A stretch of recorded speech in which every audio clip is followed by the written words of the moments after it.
sinifdə Tovuz Medikal Sentri Fizioterapiya və reabilitasiya şöbəmizdə yay endirimləri davam edir. Bu endirimlər nəyə görədir? Yay tətilində məktəblər yoxdur, uşaqlarımız sərbəstdir, kitabdan, dəftərdən, dərslərdən, məşğəllərdən azaddılar. Bəs bu dövrdə necə edək?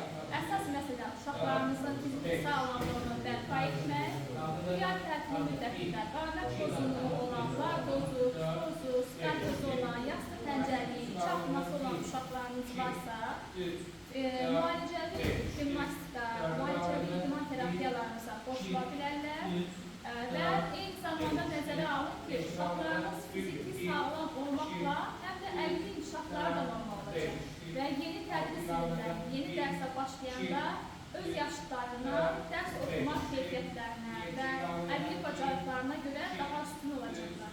Yəni, bu artıq alimlərin də araşdırmaları nəticəsində sübut olunmuş bir həqiqətdir.